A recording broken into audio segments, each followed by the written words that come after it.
We are live.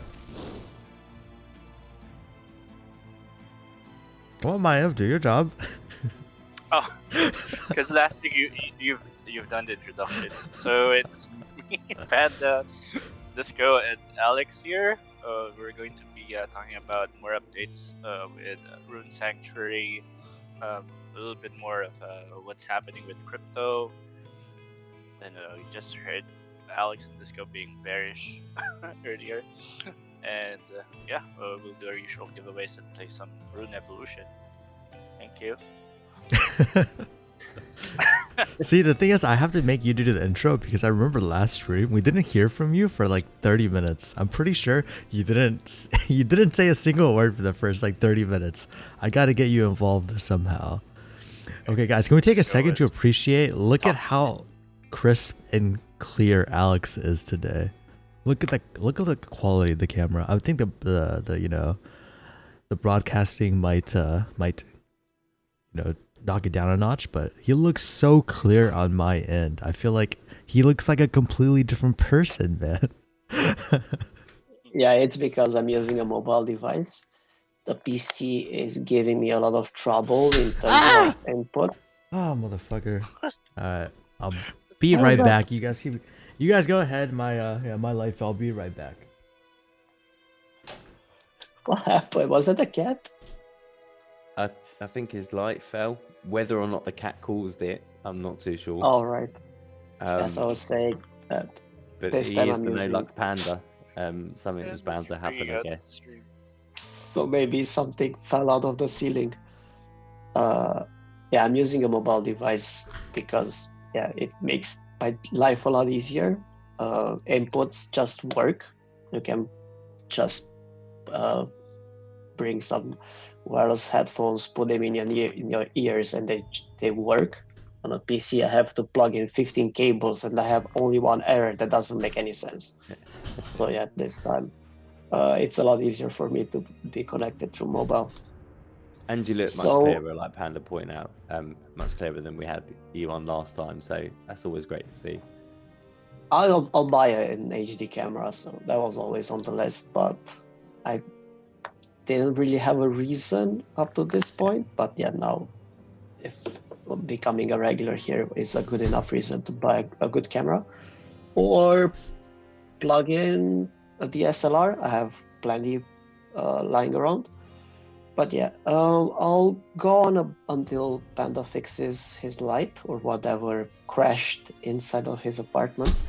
I'll go on about my plans for today. So the plans for when we talked last week was that I had something to present, like a visual update of what we're working on. Unfortunately, the last few days I haven't felt so good, and the creative process slowed down a lot, so I'm not in the position where I'm feeling comfortable with sharing cool stuff. There has been work done, and yeah, I'm willing to talk about that, what I've been working on, and the progress since we last talked. Panda, can you hear us? Should I keep on going with my thing and then Disco, or Disco first? Is there any preference on the order? No, you go ahead and whatever you guys whatever happened, I don't know. My thing fell, but I can't fix it, so I guess it is what it is. That's fine. I'll just move along. Yeah, Alex, you want to go ahead?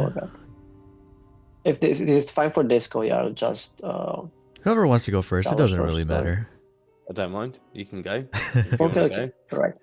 So, as I've shown last time, we've created the demo scene for Fate 3. It's not a demo scene, it's like a playground. It's playable. I've got a sense of scale and running the path, effects, and everything was in there. I was really happy with the progress, but that Daisy fairly pointed out that the scale was not good enough, meaning that the tree was not big enough. Even though the tree in reality, like in meters, is bigger than anything on Earth, it was still not big enough. And she was right. we want to incorporate different levels inside of that area. So we've only seen and played outside of the tree, but inside, underneath it, inside of it, and on top, there are gonna be levels. So it's like it's going to be like a small world in itself, and you can see from one path to the other, from one floor to the other, and stuff like that. It was kind of good on paper, but through more playtesting and thinking about it, the tree needed to be bigger. So yeah, went back to modeling and created the tree bigger, and that's when things started to get complex very fast. The main reason why the initial Fate tree scene had a somewhat acceptable sized tree was because of technical limitations, and I don't want to go a long time about these things, but when the tree roots and branches are bigger than a normal tree, like the roots themselves that we create structures on, and you can see below, are insanely big, it's very, very, very hard to treat everything as a single structure. So I had to model something that was big as a city street, and everything is one model. I mean, imagine like a city street with buildings and smaller trees and gates and everything. All the details and everything is just one model. You don't do this for several reasons, like compute power, map sizes. Everything is 10 times more complex when you do this, and you have a very specific workflow, and that specific workflow means that once you've moved on to the next step of building your world, you cannot go back. So if you want to change something, and that was supposed to be done in the first step, and you're at step 3, there's no way to fix it unless you go back and scratch everything. So that's why I'm taking like a more step-by-step approach, where I make changes, test it, make changes, test it, make changes, test it, because otherwise it doesn't make sense to do it. Of course, that's one of the reasons that it's not ready for preview yet, and it's going to take a little bit longer, because once I finish this big tree with all the details, I have to split it up in smaller pieces, but I can't do it until it's done, and it's almost done. And then on top of all these pieces, we add all the smaller structures, like the wooden structures, the houses, the waterfalls, the vegetation, and everything else, and then background, and so on and so forth. It's super interesting for me. I've talked about this before, so I knew like a year ago that I might run into these exact issues I'm solving right now. I was super happy with Fate 3 1.0 that I did not run into these issues, and I was able to circumvent them because of acceptable scales and sizes and some corners that I cut. But once I've landed, we have this 2.5 times bigger tree, no corners could be cut. And that's when I realized this is why it has not, from what I've seen at least, I have not seen this done in this format until now, because it's stupid hard to do it the way we intend to do it. I think it's going to be something that players remember. So if this turns out exactly how it, I mean, half of what we've discussed as in terms of how interesting it is, it's going to be something that you remember. So when you play Sanctuary a few years later, you're going to remember this area, because yeah, it has to be unique. It needs to tell the story right, and it's not about passing through some wooden platforms and killing I don't know what mobs and remembering what immunities they had, or like how big was their sword. No, it's mostly about the environment and the unique way you traverse through it and how you navigate all that area. So yeah, that's About Fate 3, during this time, these few days that I've been sick, last few days, this is the first day when I've actually felt good, starting with morning, so that's perfect, right on time for stream. During this time, I've participated into some level design discussions, looked at some, they're not tutorials, I'm looking at like higher level stuff, like what the top guns in the industry have to say. And it's mostly discussions, and they show how they approach level design from the beginning all the way to starting to put it in practice, ignoring the edit the details phase. And I found some really interesting things these few days. First thing that made me really happy is even the best dudes in the world, and one of the guys that I followed, he worked for Half-Life 2 and Dishonored, and I freaking love the level design in both those games. I think it's one of the best level designs ever, from my perspective. And even he had the same issues I constantly have. Problems with scaling. So you start by, in our examples, yeah, we had a problem with scaling Fate 3, right? It was the other way around, where normally re-level designers make everything bigger, and when you put a character in there, you notice that the story is twice as big, that the building is twice as big as it should be, and then you go back and you just, why did I do it like this? So scaling is a very big issue. Things don't add up proportionally to one another. And the second thing, I really did not think I will see this, but it happens to the best of them. You start building, you have a really good plan, and you start building according to the plan, and you realize that you want to build something interesting. There is something interesting in that area. And in order to accommodate or to enhance that interesting thing in your design, in your level, you need to make some changes or make it bigger. And that simple decision to follow that idea, to enhance the area, makes everything take much longer and gives you a lot of headache, and sometimes it's not worth doing that. And they have to scratch it and shake their heads, and I have a plan, I need to stick to the plan. So yes, sticking to the plan is a problem for level designers all around the world apparently, and I was really happy to see that I'm not alone, and I'm not just a noob about it. So yeah, that was, and yeah, the third thing and most important thing for anybody hearing this, and you might apply it to someplace else, having your list. First, your list. What do you want to do? Why do you want to do it? How to approach it? What are the steps? Put it on paper, and then for me, for a level designer, draw it down on paper iteratively. Small boxes, then more detail and more detail, more detail, until you have a map on a piece of paper. I thought I was old school when I started doing this, and I thought I was not modern enough, or I'm old.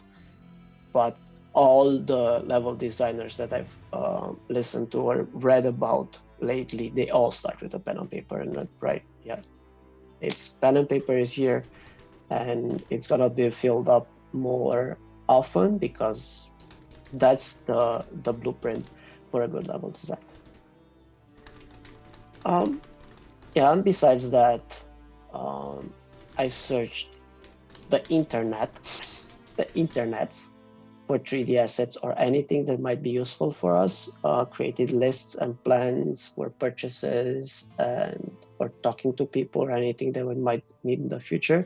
So I know I'm quite confident when I'm thinking about a new area, new level. What do we have? What do we need? What can be built, and by who? So there's not that many question marks right now. So I've went through all of the assets, and it's about 1 terabyte.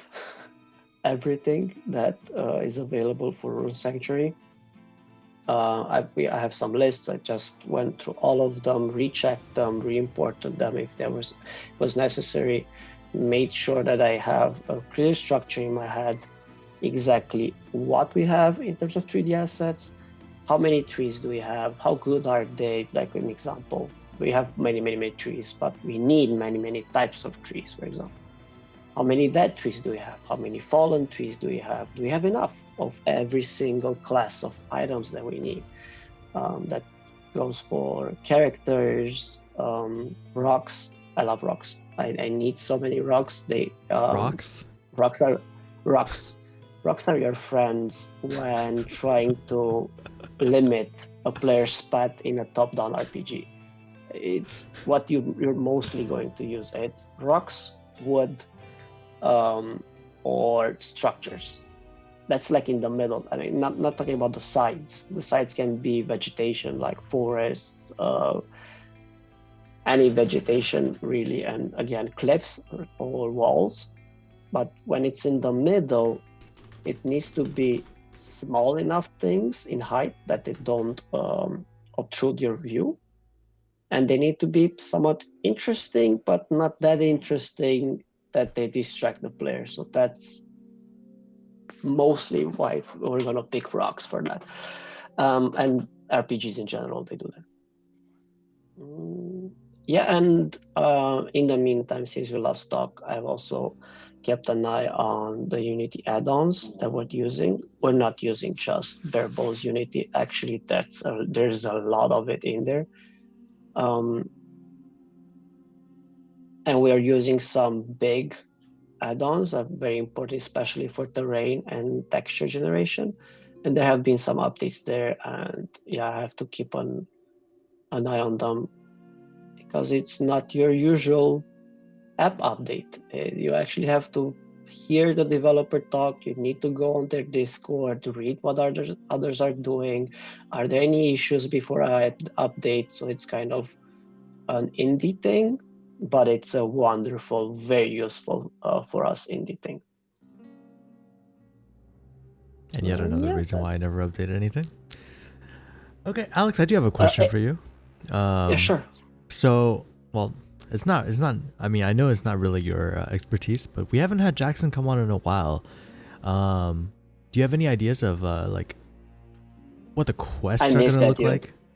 I know that you talk to Jackson probably more than any of us, right? So I don't know if you guys have communicated anything regarding like questing or anything regarding that. We spent hours, literally hours, talking about questing and how will that sound, because questing does have repercussions in level design, and I need to make sure before I do something, before I plan things, that they don't go against questing ideas. And we have some very similar opinions about do's and don'ts. We don't really like, I think that's very important because it's 50-50 from what I've seen in other communities. We don't really like, what do you call it in Half-Life when you save a hostage? Follow through? It's not, how do you say it? When you escorting NPCs. We don't like escorting NPCs because it usually limits your pace, and you still have to go from point A to point B, but you need to wait for the other guy to do it. So if that happens, I'd rather have him teleport to the other side. They do that with Charcy, right? Or with Kane. You save him, meet me in town. You go into town, you talk to him. That's the best way to talk to a character that you saved or you've met someplace else. He just teleports. You don't have to follow him around like a kid. Yeah, so that was one thing that we're definitely on the same page with. He's a big believer that there should be no dead ends. So that's something that I'm struggling with as a level designer. Dead ends help with diversifying paths or rewarding the player for paying attention to some details. But yeah, point taken, nobody likes dead ends in level design, so I'll do my absolute best to have a minimum amount of dead ends. And in terms of where to go, how to do it, and puzzles, yeah, that will be built upon the base we have, and everything will be adjusted according to this. But I've discussed with Jackson, with Benzi, and with several other members, having more things to do than finishing an area is very important. When I say finish an area, what is the minimum amount of actions you need to do in order to be able to progress further until the gate at the end of the level opens up? Right? So that needs to be fairly simple and very intuitive. But all the side quests need to be interesting, and at least now and then there should be, and there probably will be, side quests that are hard or very hard to do, and some of them will be impossible to do until very later on in the game. Meaning you've traversed to that area, you found a closed door or a path that's blocked by natural things like water, rocks, cracked walls, or something like that, but you don't have the ability to unlock that area or that path. It probably maybe there's going to be an NPC explaining that towards the earlier stages of the game. That was also a suggestion by Busy and Jackson. So there's a communication, there's an explanation of, yeah, this is the ancient path, this is another way to go about, but not yet. Come back later, you will know when. So this is another thing that will be big in Sanctuary. The fact that finishing the acts themselves should not be difficult and should be really fun and mainstream. Finding everything that's available, every new piece of land. So I'm not talking about pieces of lore or hidden coins or whatever. I'm not talking about those small details that almost nobody find them all. I'm talking about uncharted land, like discovering all the possible rooms and alleys. They'll be hard and will need some attention to detail, a little bit of lore understanding, and a lot of back and forward. Like knowing where you've been and where you should turn back. Again, this is for side quests, right? This is for how did Benzi say it? It's not side content. Yeah, I'm missing the term. Sorry about that. Did that answer your question? I did not want to go with a story in particular. We have some stories already in the lore page. I was trying to focus on mechanics and approaches. Oh no, you're good. You're good. I think that was a good answer. But that did make me think. So just a talking point, a topic of discussion, guys. What is your favorite, or I guess even least favorite type of quest in a game? I think that's very interesting because when I think about quests in games, it's very rare that I actually think that the quest itself is something that I enjoy or something that I find to be unique.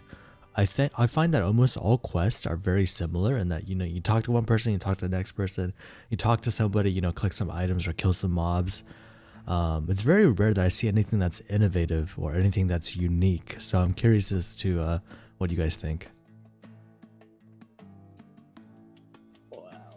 Wow. I definitely, when I was starting out as a gamer, I had no issues with first quests that in an MMO that are almost always kill 10 bears or insert whatever animal there is around the castle or the city you start in, because they're attacking I don't know who. But after doing that in 20 different games, I'm so sick of it that as soon as that initial quest changes to let's go to a training camp where I'm going to explain you your Let's kill some skills. slimes. It's always been like that. Don't Yes. kill anything. If you want the user to adapt to a skill or to the commands, do a tutorial level, do a tutorial area where it's narrated, where there's some discussion going around, and there's like 3 shots, 3 charges, 3 hitting something, then talk about something else, maybe give him another skill in the process, but just move on from the grinding aspect of it, like from minute 1. Give me 10 minutes of discussions, interactions, and moving about before I start the grinding thing, or postpone the grinding thing to the end of the game. I appreciate games that have the campaign very smoothly, and there's a lot of lore, there's a lot of interesting things to do. You can get lost in the side quest. That's why I love Fallout. And then the grinding can start once you've decided that I want to invest more time into this after the campaign. That's my best case. Is there like a... And Okay. Yeah. Well, Disco, I'm gonna Google something in the meantime. Okay, yeah, go ahead, Disco. Yeah, no, I was going to say, like, I guess all games I've played, as you rightly say, Panda, it's very much the same thing, you know. Talk to this person, talk to that person, do this, go and talk to someone else again. Or it's, you know, go and fetch this and bring it back to me and all the rest of it. And I guess the only real, like, different, and they're not even quests, I guess, but thinking back to, like, my older game, or, well, younger gaming days, but playing older games like Tomb Raider and the Indiana Jones series, where actually, rather than beating a level or completing a quest, you know, and I suppose the gameplay was typically a more level-based approach, but you would have to navigate through puzzles, you know, in order to actually get through to the next section, to get the gem, or to move a big stone wall so that you can then find some other cave to delve into and explore. And it's those kind of things where I think you really get that sense of achievement when you do manage to beat it, but then also feel quite connected to that. You know, obviously it suits the genre quite well, but I think that level of interactivity where you've got that kind of puzzle element, and it integrates with, you know, the world lore, and the scenery around you. I think that's quite a moving thing that games do. I think you get really into the moment there, and I remember, you know, distinctly enjoying those, and also equally getting very frustrated, you know, at the sections where you do struggle a bit on the puzzles and stuff. Fortunately, these days we've got the internet, so if you get really stuck, but you know, yeah, I personally like that in a game. So, you get some quests where there are puzzle elements, but I don't think it's overly common these days. Why? People don't like to think, I guess. Tap some buttons. The amount of puzzles in a game depends a lot on preference. I know for a fact, and not game devs that prefer to play games that are full of puzzles. So that's definitely a preference. In an RPG, you don't have many puzzles, and they are definitely only side quests.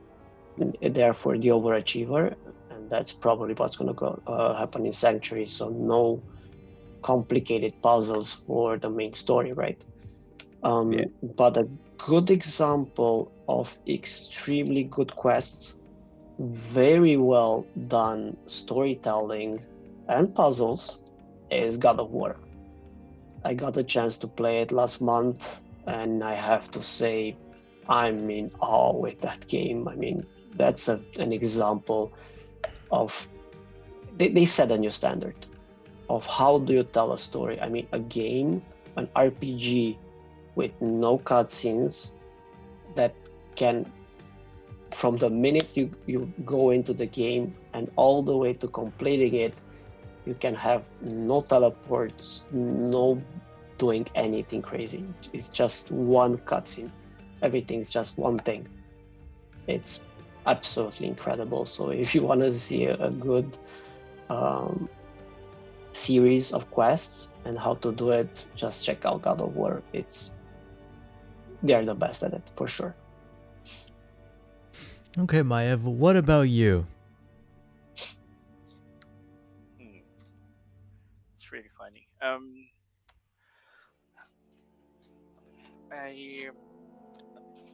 Well, let's see. I've been playing like an old RPG this time, and it's like the old RPG, which is Ragnarok Online, and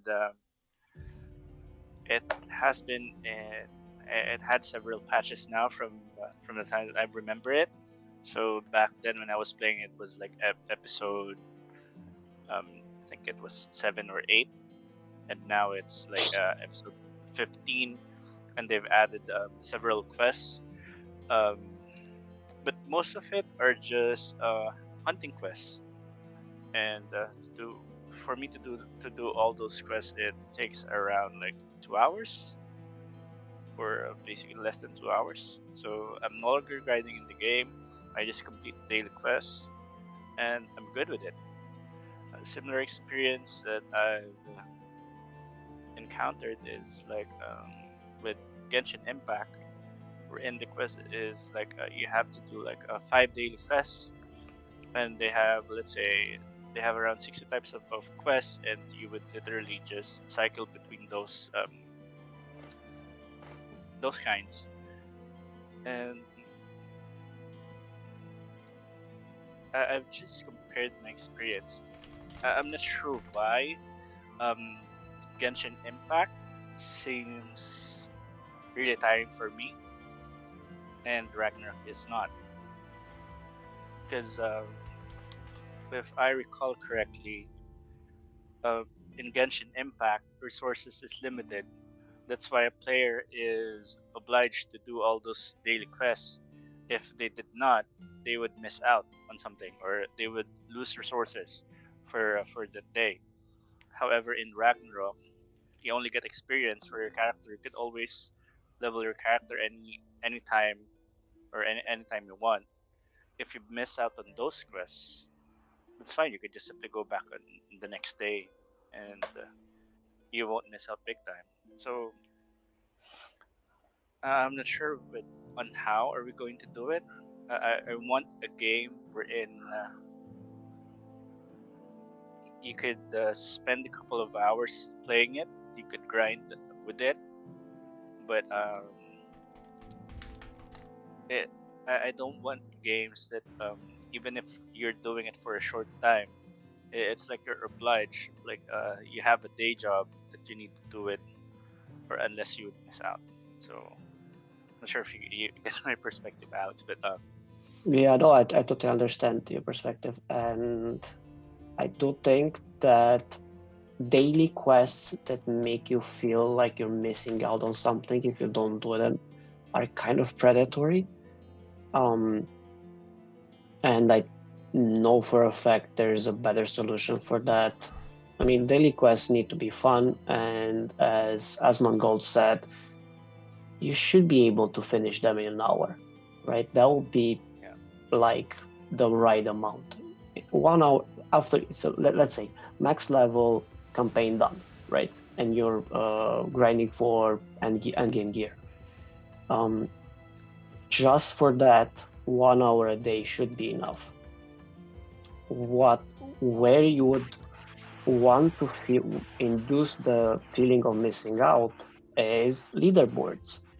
That's where the full-time job type of game comes in. If you want to be number one on the leaderboard, now that's where things get more complicated and you need to put in more hours. But those are not daily quests, those are points in one way or another. number of items, I don't know, something that translates into Oh, points, yeah. and the Speaking highest of amount of points is number one on the server. But speaking that's a of different thing. leaderboards, um, yeah, I've used to play like Tree of Savior, which is also a game on Steam, which is an MMORPG. They have really good leaderboards, and for you to earn points or get be on top of the leaderboards, you have to experience everything in game. So let's say for each map, for each map you will have to explore the whole map. So there's like an entire map, right? And then there's like the mini map wherein you'd see the location. Let's say in Ashira, you have, and there's a forest in Ashira, and which makes up like 20% of the Ashira map. And then in that forest map, you will have to explore it totally, like the entire map, and get 100% of it. And once you've explored that, you'd get like 10 points. So me being a There you go. completionist, I've literally farmed every map, made sure that I got all the items that is droppable on that map, explored the map 100%, get all the craftings, do all the quests. It's not something repetitive, but it's something that entice a player to like fully explore the game, or at least talk to every NPC in that map, and then you get points. And of course you would also consider the levels and the achievements that would also be added to all the points that you have gotten in game. And for me, it was really rewarding. The only thing is I don't have much time to keep up with the leaderboards, and from it's like for a week I've been in 6th place in Southeast Asia, and then uh, I have to sleep or I have to work. I've fallen up to like a rank 24 the next day, then rank 50 like a week after. You're And then after slacking. 2 weeks, I have like a That's what I'm yeah, saying. It's no, but weird. I've only been playing like 6 hours a day, and I have like advantage way back because I'm really familiar with that game because we were there when it was in closed beta. Okay, Okay. so my That's what I take was. is that daily quests are actually cancer. I hate the fact that every single game has daily quests now. I feel like if you need a daily quest to get people to log on, I feel like that's just not. I don't know. Like, do you need a like? The way I think about daily quests is, if I play a game that has a daily quest, I hate it because I don't like doing daily quests. And if you have a, I'm not like, I don't want to log on to do a daily quest. Like, it's just like, if I'm already playing the game, I'm going to play the game anyways, regardless of whether or not there is a daily quest or not, right? But then, like, if I'm not going to play the game, the daily quest doesn't make me play the game. So in my opinion, I feel like daily quests are actually the worst type of quest, in my opinion. I think the only time they work is if the game is repetitive, or the gameplay is repetitive in that it's, you know, the same thing plays out repeatedly in a match. I guess something like Call of Duty, Fortnite comes to mind. You know, although there is variety within the game itself and every game is different, it's still, you know, you've always got the same objective in terms of your gameplay. So having daily quests to encourage you to deviate from your standard form of gameplay to some extent, you know, by going to collect these items or killing with a certain weapon. I think that that's okay to an extent.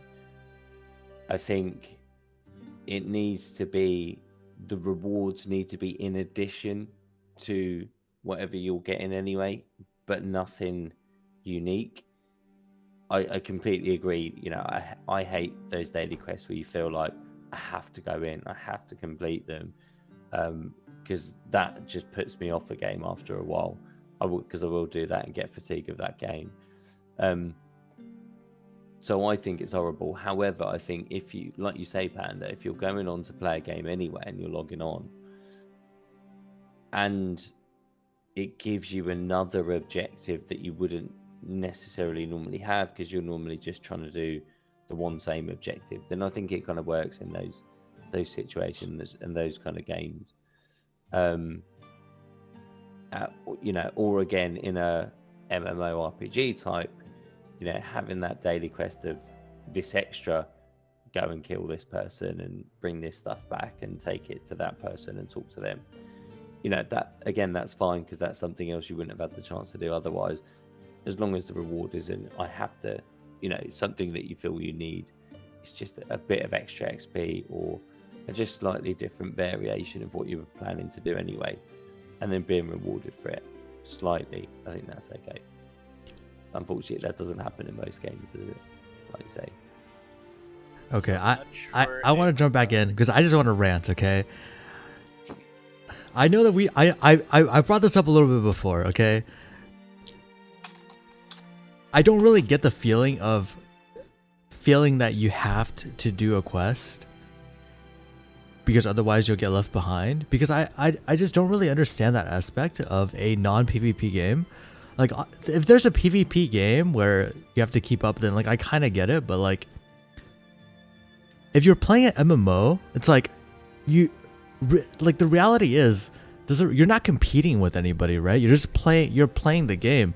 Like, sure, you'll fall behind if you don't do the daily quests, but I don't think it's like, I feel like a lot of people have this mentality that's like, I have to do it, otherwise I'm missing out. But I don't think it's like that. In a non-PvP game, if it's a PvP game, and it's like, okay, well, if you don't do it, then you get left, then you get weaker compared to everybody else. And I kind of get it, but like in an MMO or in like a non-PvP game, I don't really think that mentality makes a lot of sense. I know that Eki, last time I brought that up, I know that Eki, you know, he feels like if there's like a daily quest or whatever, he has to do it.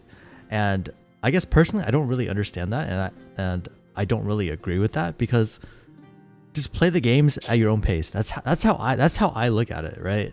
If it's not PvP, just play the game at your own pace. And I think Maiev mentioned Genshin, right? It's kind of hard for me to put this into words, but it almost feels like the daily quests in Genshin are like, it's like there's nothing to do in the game. You wouldn't do anything in the game if the quests weren't there. And the quests just give you something to do, but it's like an artificial thing to do, right? Like, it's like you log on just to do the daily quest and then you get off. But then it's like you know what I mean? There's nothing to do. It's just like an artificial thing to do. That's not real. You know what I mean? I don't know. It's so hard for me to put into words. RPGs, in the best RPGs, what you usually want to do is accumulate as much loot as possible, especially endgame loot, in order for you to have a library of items or crafting materials that will allow you to test out different builds.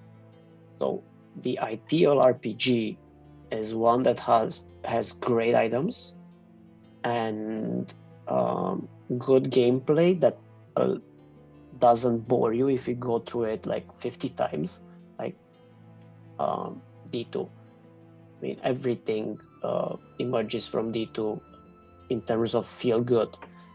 In a nutshell, you want to try, a couple of different builds and finish the game with those different builds a couple of times.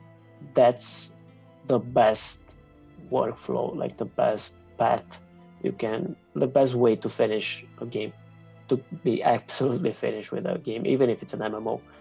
And I would want to ask, what do you do in an MMO if there's no PvP after the campaign is over? I've never played one. What happens? Wait, say that again? It seems so boring. MMO, no PvP, campaign is done. Okay, so what's that? Socialize. Yeah, that's actually what it is. Like, I played MapleStory for so many years. What I do when I get on MapleStory, I don't do combat at all. I don't do quests at all. What I did was I would sit in the free market, buy items, sell it for more or whatever. That's what I would do, right? And outside of that, I just talk with people. Like it's essentially there's no a glorified PvP. chat room. There is no PvP in MapleStory. So Yeah, basically, I looked Why- at it in terms of it's something What do you for do with me. the items? What? What do you do with the items? you just literally buy and sell. You just for me, I buy and sell it. I barely even equip my characters with so like top tier that's items. a- I wasn't that interested in that. What do you Yeah, need you know, better items for? It's mainly for grinding, for bossing. So basically, it's like you boss to get stronger, to kill more bosses faster, to do more damage, right? That's essentially the Alright. gameplay cycle. So top, you compete for highest damage then. I mean, you don't even there's not really a competition. It's just that people do it because that's what they enjoy doing, right? But personally for me, I don't care too much about doing bosses. I don't care too much about PvE content. So what I would do is I would just talk with my friends, you know, meet new people and whatever, and then on the side, also make some money. So that's how Alright, I view the sounds fun. game.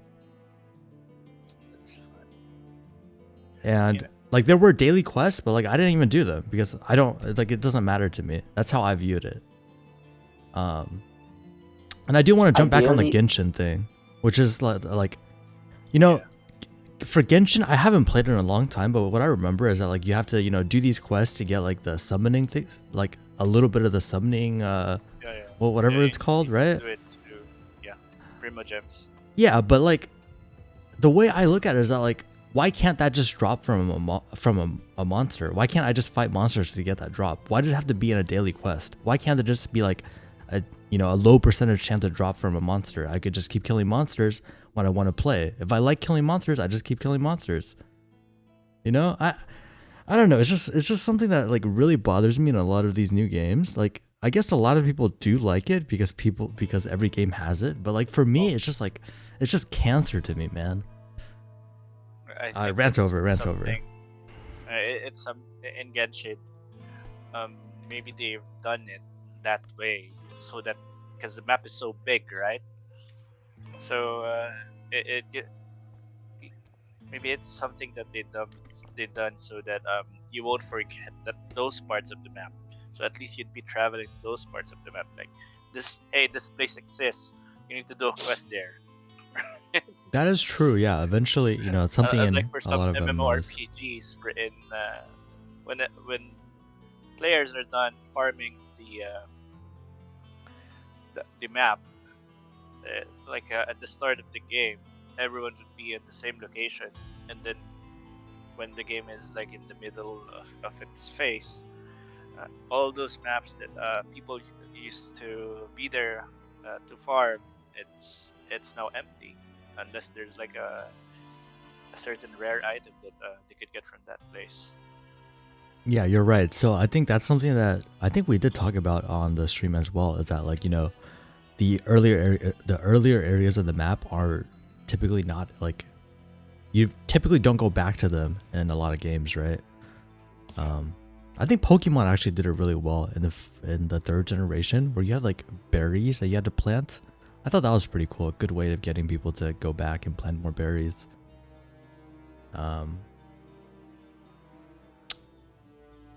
But I think they took that out. So for- maybe people didn't like it. I don't know. For daily quests, if it's only daily quests that brings you back in, that's a small game. If it's a big game, then it's a failure. In a big MMO, in a well-done MMO, you will be able to farm whatever you like to do. So if there's crafting, you are able to farm for crafting materials. That might mean taking down some trees or picking out some rocks or finding some animal pelt, for example. If you like PvP, you're gonna earn your tokens through PvP and you can enhance your PvP gear. And if you like bossing, then you're gonna have PvE gear, especially for bossing that drops from there. If you're the kind of guy that follows instructions to the line, you actually like daily quests because it gives you an exact blueprint of what you have to do. It's like an exact point-to-point explanation of there.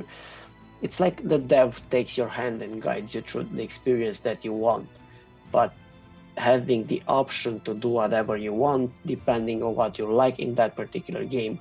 That's the trick to do it. So daily quests in this explanation is one of the things that draws you back into the game.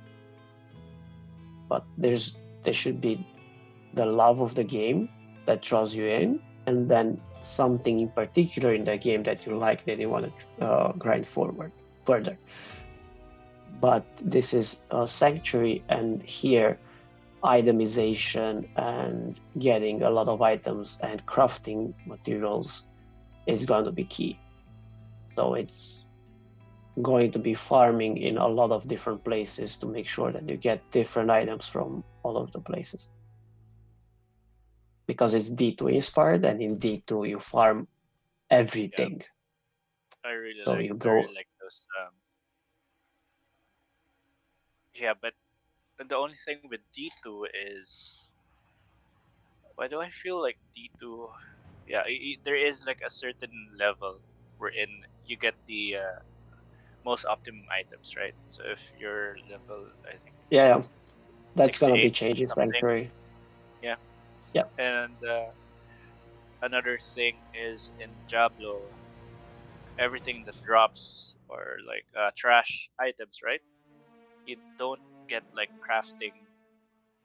Yeah, Well, that's you don't get that's crafting materials, only runes, right? And equipment which has slots, right? there's a So lot of junk in D2 for sure, and there's not in that many very useful items. in yeah, I'm just talking because in Ragnarok, you can get like different items from specific, like you can only get the specific item from a specific monster, and Yes, you could also get like each monster has a card, and each card has like you could input those cards. Cards are like gems in other games wherein they have like a certain effect, and you could use those cards to add it on the slot, and then you'd get it something. So you could either farm for loots or crafting materials. So loots can be sold to NPCs. Um, they don't drop gold in or send or yeah, they don't have gold in Ragnarok. You only get loots and then sell to NPCs, and then you could farm cards, which are like the gems. You could farm for equipment. So there's like different areas where you would choose what to farm. Should you farm for crafting materials? Should you farm for a specific kind of armor? Should you farm for cards? Should you farm for experience? Or it's like you can't get everything, and you will have to explore the whole or find the most optimal way for you to I know that we play the game. discussed about this a lot. One thing that I'm quite certain of is that level limitations should be avoided in Sanctuary. This Yeah. means that you should be able to use an item whenever. Whenever The you want. strength Hmm. of that item might differ from one character to the other. How exactly will that work? It's still under discussion, and we still need to figure it out. And of course, it's gonna require a lot of testing. But Sanctuary definitely wants to find a new recipe for this. Or how do you find and use your items? And it should not be very linear and just another percentage drop for random monsters, because yeah, it's getting kind of old, doesn't it? Yeah, it's really hard to find the perfect formula in MMOs because each MMO is unique on their own, right? They have their own specialty. Like let's say I haven't played World of Warcraft, but people are still playing World of Warcraft, and Ragnarok Online is still popular here in Southeast Asia. And what else? Yeah, it's like people will keep coming back to those big MMORPGs that they played, and like Yeah, I think partly because of the Communities. community that Yeah. they've already like integrated themselves into, the time they've already spent working towards those items, leveling up their character. Why would you go and start again in a new MMO when you've already put in so much effort and work into the other one, and you can hop in and do some quests and further that effort? So I think it's hard for people to switch MMOs once they're kind of deeply embedded and they're playing something. And when they do switch, it's then to a different MMO and something else that they then subsequently play for several years.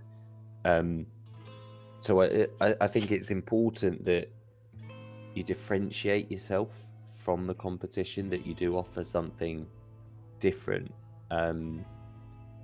It needs to feel familiar enough that everybody can play and they know what they're playing, but you still, want to have something unique about yourself rather than just doing another MMO. What's different about it? And I think, we try and tackle that with some of the aspects around crafting and everything else and the integrations, but gameplay wise as well, when it comes to level design, we've got the lore to support that. We can build these wonderful worlds that have like a different feel in different locations and still kind of fits in with the overarching story and lore as well. So I think, for us, some of the locations and the lore is the big selling point, the fact that we have so much of it, and we've got this wonderful world that we can play around in. Gaming design has evolved a lot, and we're very, very, very much further away than D2 and Half-Life and all those games that Counter-Strike, all those games that we liked when we were kids. Those are very simple games that were perfectly made, but people are expecting a lot more complexity, a lot more details in their things, way more smartly done. They're expecting AI to be almost flawless when we're talking about shooters, right? Mm-hmm. In shooters, they expect the AI to be flawless, and it sometimes is.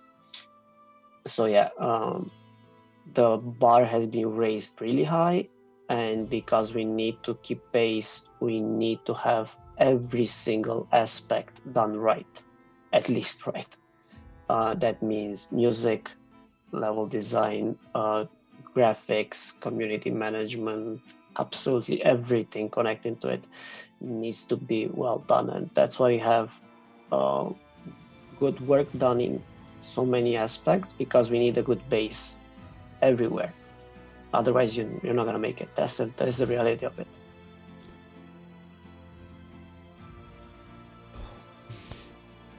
Okay, guys, you guys ready to jump into the crypto news?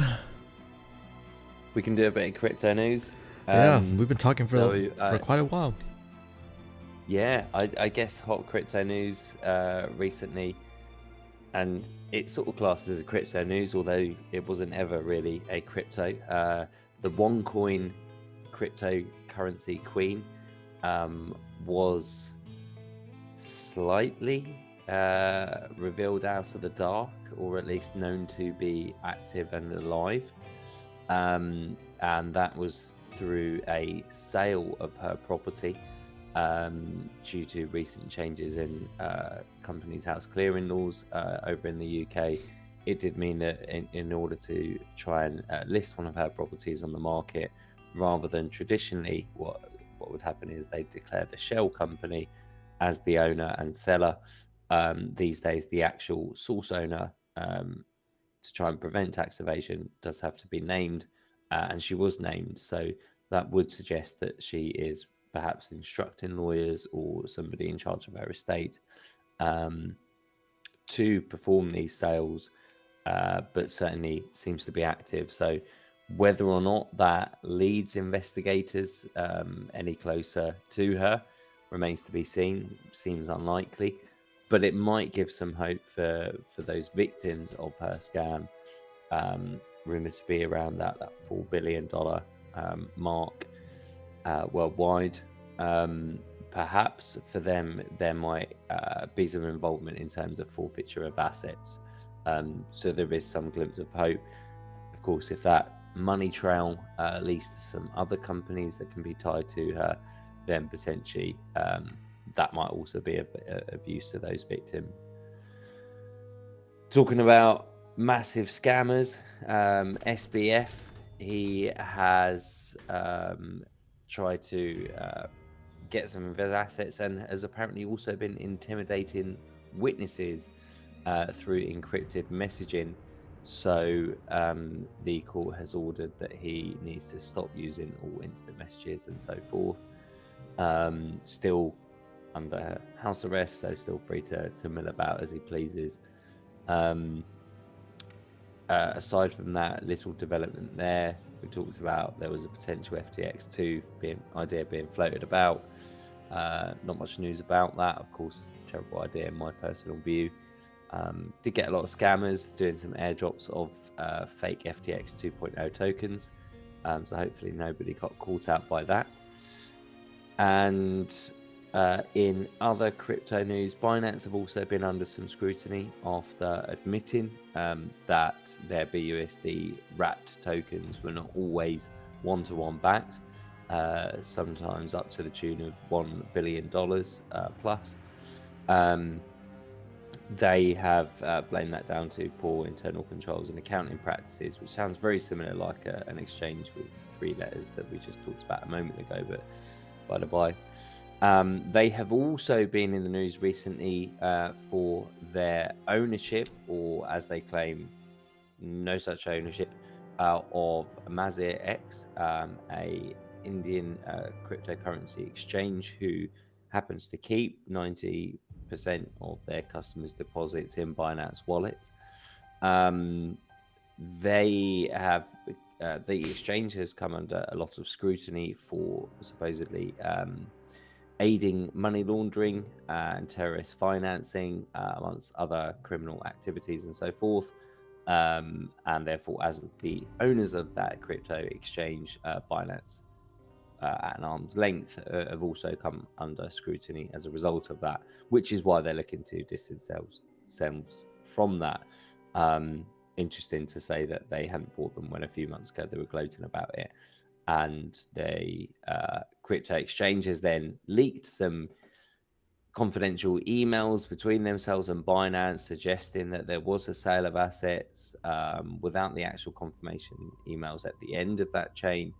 So it's all a bit strange. Their parent company, or one of the parent companies, is also stepping into this, claiming that Binance are threatening them and trying to coerce them into making false statements to state that they have no ownership of Maiev. So be interesting to see how that all plays out, of course. Never a dull moment in Web3 and crypto. I think that's it for the kind of big hitters. DCG do also look still fragile, still going through that bankruptcy process. There did seem to be some further liabilities identified elsewhere, so not looking very great for them. So yeah, I think that's probably the heavy hitters. We should probably get gaming, I think. I mean, Well, Disco, what are your thoughts regarding the BTC closing out 23 something on its weekly chart, and it's been like 3 candles now for 3 green candles now consecutively. Yeah, so there is very little volume holding this support. It does seem almost like it's a bit of a bull trap forming. But who knows? You know, I still feel bearish. I do wonder why we haven't broken 23.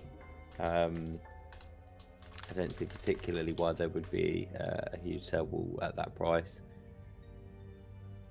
I just don't think there's a lot of trading going on apart from potentially wash trading and manipulation. So I'm still out the market. So I still feel like there will be an opportunity later to buy in slightly cheaper. I still don't think that all the contagion has played out. I don't think there's too much uncertainty in terms of what's going to happen with these large entities that are in control of substantial amounts of crypto or have a substantial influence on the cryptocurrency markets. For that reason, I just don't want to play at the moment until it's a bit more clear cut.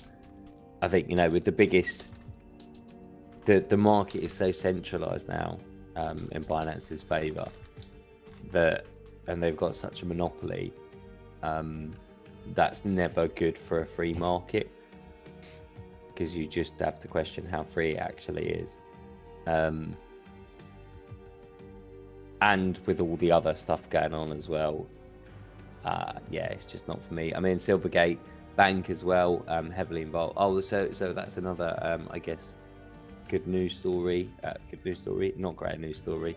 So Silvergate Bank, who process a lot of these crypto, the fiat side of transactions for these crypto companies like Binance, also did it FTX and do several others, crypto.com, I think. They have now claimed, due to some interbank regulations, they'll no longer process transactions less than $100,000 for cryptocurrency exchanges and firms, which kind of cuts off retail markets for some of these players, possibly due to concern of regulators closing in. But either way, that potentially is going to hurt the ability for some of these companies to process transactions. There was an interesting of note, some company called Binance Limited set up in the UK just by some random bloke worth £100. So don't know if that's related in any way or not. Also seemed to set up a few other tech and payment processing companies in the same time frame. So it's interesting, but I'm not sure that necessarily led anywhere. But there you go. That's the light news on top as well. Following all that doom and gloom. Adding on the price of Bitcoin, it can go up. It can go up to 30K without actually changing my opinion as being bearish. What if it goes above 30K? Let me explain the reasoning behind that. I'm looking at what's happening with the S&P. And S&P has officially broken out of its very long downtrend. Not yet, I think. And that gave that, and unemployment not being high. I mean, it's at historical lows, has brought some very good mood in the market and a lot of optimism, and has resurrected some old school bulls. And there's a lot of people saying that the bottom is in. S&P will have a very soft landing. Inflation will be under control. We can already seeing toppling. I personally don't think that everything's priced in, and I think that things are very fuzzy right now. Nobody knows exactly what's going to happen. It can go either or. But what I'm trying to say is there's a lot of macro stuff that has not been yet played out. I mean, unemployment is at historical lows, but yesterday I seen a headline of 170,000 people laid off in the tech industry. That's a lot of people. Where did everybody go? And then I read a comment on Reddit that said, hey, when somebody is disposed of in this manner, when there are 10,000 layoffs by Facebook, Google's, and all the big companies of the world, they're not firing them now, like today. It takes 3 months for them to actually leave that position and be in this, change that, or actually go for unemployment, right? So these things take time, and I would change my mind at 30K if the macro conditions change. If I see more data that will make me change my mind, current data says there's a lot that needs to be figured out. Supply chain, unemployment, China opening up, war in Ukraine. There's so many things that are being played up right now, and results will tell the direction. But right now, nobody knows where Bitcoin or S&P is going to go. Nobody knows. We can all guess, but nobody knows for certain because there's too many things that are in development right now. Way too many things. Okay, Alex. I don't think you were on here when we did our little predictions. So it is a little bit late for you, but just for fun. I mean, this isn't necessarily even a tell of whether you are a bull or a bear. But let's see. Right now, Bitcoin's at 23,784. Right. So let's just say, what is that? That's going to be, okay. So do you think Bitcoin will see 16K first or 30K first? If you had to pick, what would you choose? If I would have to pick something related to numbers, I would have to say that there's a very low chance that Bitcoin breaks 25K in a week. And it might stay there. It might try to do it a couple of times and then circle back down towards 20K. And what happens then, I have no idea. But I think that it's going towards 25K, and that's going to be a very hard battle for BTC. If it goes above, then yeah, next levels. If it gets rejected, I don't think it will go immediately to 16K. No way. No? There's the sentiment is way too optimistic right now. So for the next month, I expect that the sentiment doesn't change towards bearish. So right now we're moving heavily towards bullish. I mean, it's 55 on the fear and greed or something like that. So we're definitely going towards bullish, and that's not gonna change tomorrow. Okay, so Yeah, it sounds like it sounds like you are saying that it's going to hit 25-20. Yeah, no. Well, obviously, you can't. If the choice is between 25K and 16K, obviously it's going to be 25K. But you got to choose between 30K or 16K. Because it's like a 7K spread, up or down. I don't think it's going to hit either or. Yeah, it could not happen for like another year. But like, if you had to choose which one first, just for fun. It's a coin flip. I swear that it's a coin flip. Yeah. So I think it is kind of funny. I don't think it's gonna hit it soon. Either one of them. I think it's kind of funny because when we first did this, I think everybody here thought that the market conditions was not great, but then we all picked that it was gonna go up except for Disco. I think Disco was the only one that picked that it was gonna go down, right? No, I said 23 point something. And then it would drop. Yeah, we've gone to 23 point something. It did dip a little bit. Yeah, but I was expecting it to drop a bit more. I've just seen it's at about 23, almost 0.8. Yeah, it was almost at 24K. Anyway. And I think for your bet it was, or you like the mark that I gave you was 24K or 16K, right? Yeah, and I did say I didn't think we were gonna breach 24. Yeah, you said it would be 23 something. We were sitting at 20 point something, I think, weren't we? Yeah. So it was about a 4K spread, like up or down. Yeah. So I mean, you could still be right. It might not touch 24K. If it doesn't, then you're a prophet. You nailed it.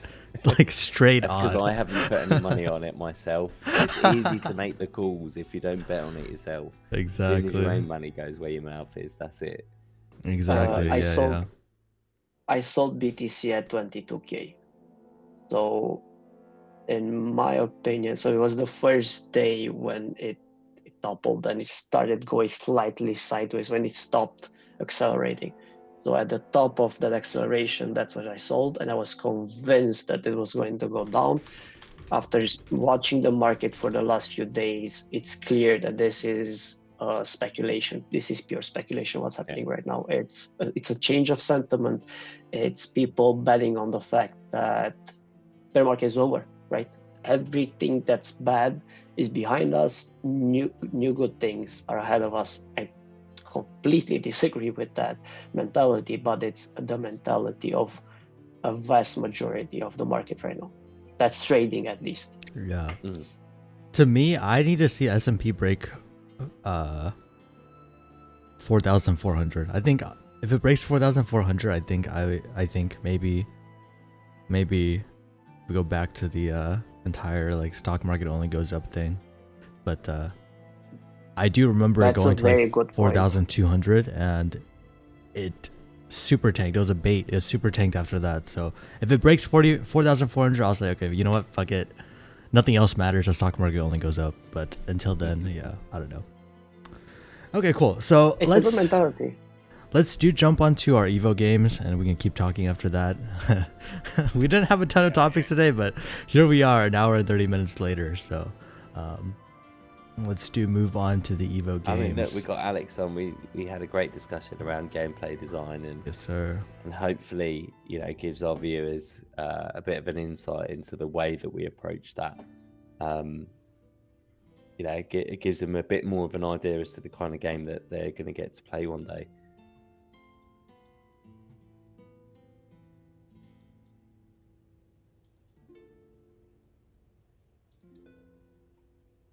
Right. Time for you guys to hop into Evo. Hope server doesn't break again.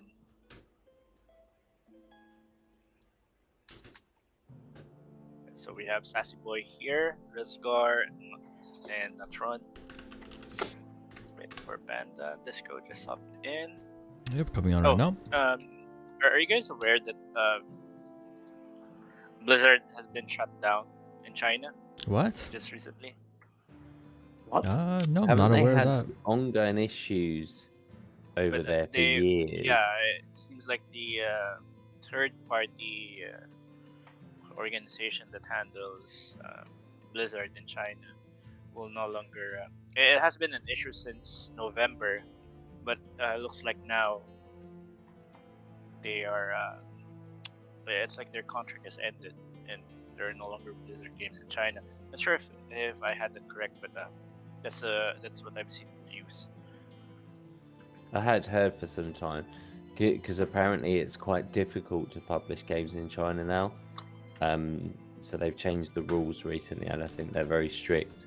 So a lot of Western publishers can't even consider the Chinese market anymore, which is a big loss for them.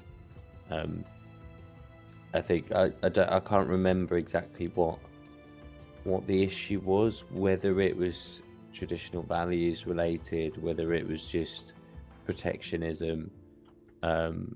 But yeah, I just recall reading it was very difficult due to regulations or the way the country is and the market is to now actually have any sort of presence over there. Yeah, that feels sad, right? Like imagine if you've been playing like World of Warcraft for like 20 years or like 15 years. Yeah. What about Dota? And Does Dota not have like a? Oh, they still have. Well, Dota is not Blizzard. Wait, is Dota not Blizzard? Wait, what the fuck is Dota then? Yeah, Dota Wait. is Valve.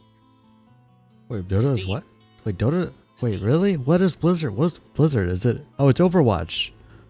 Yeah, Overwatch, World of Warcraft, Hearthstone. What else? Diablo. Yeah. Wait. But it has to be the intellectual rights of Blizzard. Yeah, probably they create like another game. Wait, I'm trying to think. What else is Blizzard? Well, I think Valorant? again, I think the COD is companies Blizzard, have yes. to form or work with a Chinese partner or form a Chinese arm in order to then publish over there, rather than importing. or well, I suppose exporting from other countries to China. Do you want to go ahead and turn on Pandemonium, Maiev? I'll wait for the round to end. Because we've been like, I've jumped in like 3 minutes in the middle of the round. Okay, we do have quite a bit of players here, so that's cool. Wait, before Dota was Blizzard. Wait, Dota was Blizzard? Wait, what? Wait, so wait, No, what? Dude, I'm so confused, man. Dota Well, is Dota. from Warcraft 3. So Dota Yes. is a mod of Warcraft 3. And that was Warcraft 3 Blizzard? belongs to Blizzard. Oh, okay. Yes. And then what happened is when Dota was becoming popular, it turned out to be an esport. So it's a Dota and Warcraft 3 are separate esports titled, and it's like Blizzard doesn't want to absorb Dota to its line of games. Instead, they want to create one of their own. So what happened is Valve or Steam was one who absorbed it. But it was.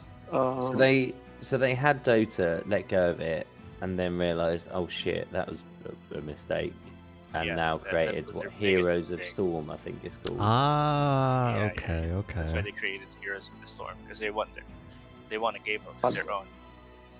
That was a long 'cause time ago. that But yeah. uses all the IP, all their existing IPs, doesn't it? So feeds into that. Uses Yeah, Warcraft that's characters why and- games now have like they have some sort of like agreement now that whatever you create in the game, like if the game has a world editor, whatever you create in the game, the company now owns it. What, StarCraft is the one I was thinking of that was Blizzard. Yeah. StarCraft. Yeah, StarCraft. Does Blizzard as StarCraft well. not have like a bunch of Chinese players? Of course it They has. do. What do you mean? They do. Okay, yeah, so Of course they do. They have professional players. yeah, that's what I'm saying. It's like, what are they gonna do? You know? Yeah, they have for Warcraft- sure. Warcraft 100%. players are also, there's a lot of Chinese Warcraft players. Wait, the round ended, Maiev. You gotta change your Pandemonium. Oh, yeah. I need to. I'm hungry again. I didn't eat today.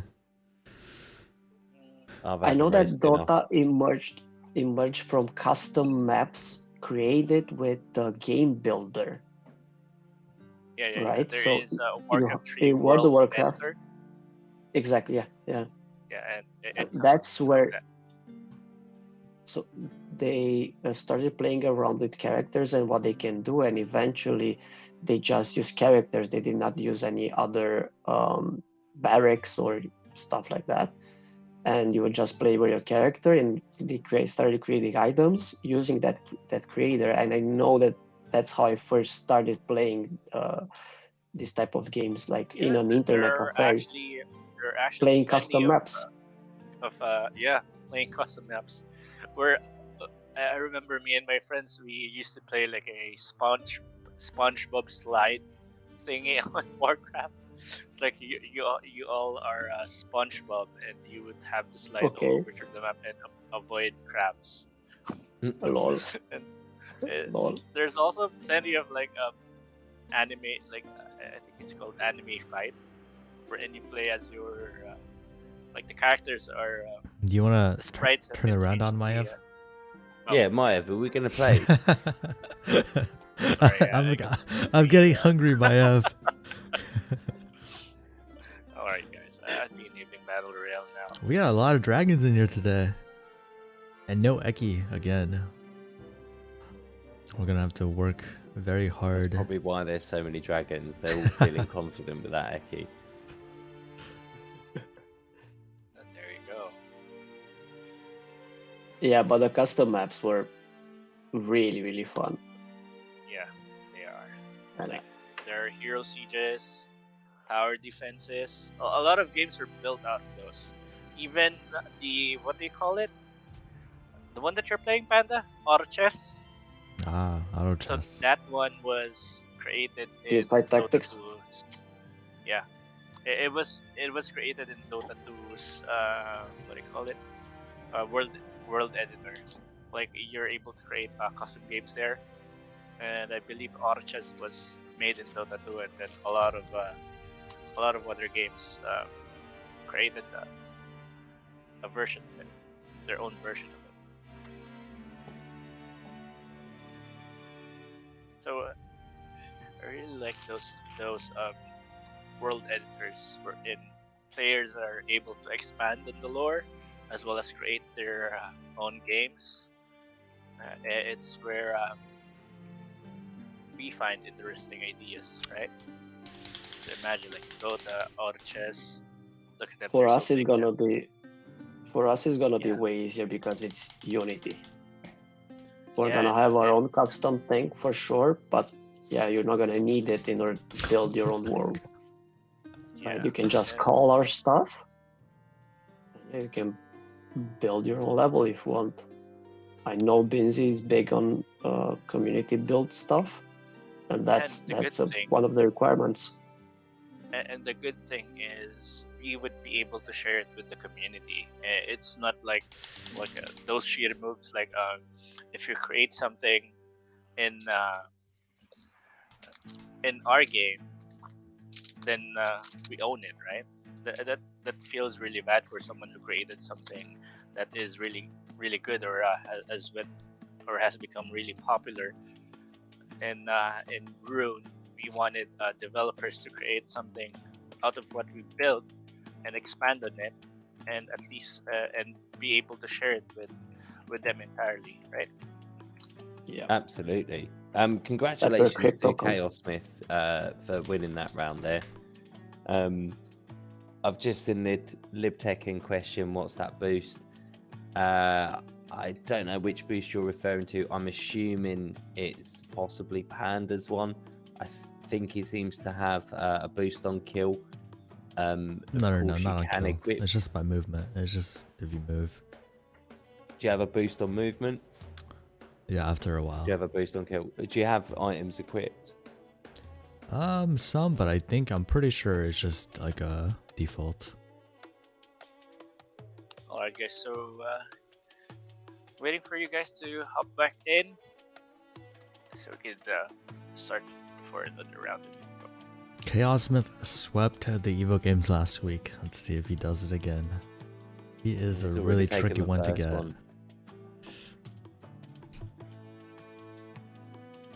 So yeah, Alex, since you're a dev, a gaming dev, and what's your perspective about those companies acquiring the IP when they have their own world editor? And it's like something that So I've only worked in. They don't provide like incentives to the people who build out of their own. Well, thing. I've only worked on small teams, and I prefer it this way. It's a more honest environment, and there's a lot less hoops to go through. But I've actually discussed things like this on this topic with people that have worked for bigger companies and are aware of decisions that take place at a higher level. The thing is, when the company is very, very big, there's a big gap between CEOs and the C-level executives and everybody else. There might be a very different mentality, and the reason is always money. If they think that decision will make them more money, they will always take it, even if it's going to be a small kick, or like a small cost in terms of community or opinions by others or stuff like that. Did you start? Did Right. you start Battle Royale? You just starved. No, Me? No, Yeah, Maiev. sorry. I got stuck, so I have to log off, and I forgot Battle Royale is on, and I'm not able to log it back. So I will have to play solo. Oh my god. Alright. Have we killed anyone? Or we have not? I have not.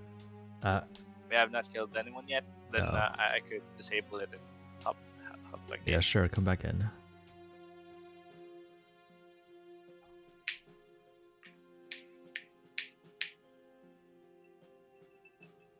I did notice that the most liked games lately have come from smaller studios. Yeah, Mm. that's right. Indie studios, right? The reality, the cruel reality right now is that the best games, no, the games that make most money are not the games we are talking about. So none of the games you have discussed so far are the ones that produce the most amount of money. The most money comes from household names, from names that we all know about, and simple mobile games. That's the cash cow. If you Yeah. want to talk about fun, you're talking about indie development, smaller studios, or studios that are working on a brand. Final Fantasy, Diablo, League of Legends. I'm They're a gonna do keyboard some player. more stuff. Right. They're gonna do a lot more But stuff. imagine those mobile games, right? They're making billions of it. So I really can't believe that. Oh my god! This... I have Help, one word for you. Maiev!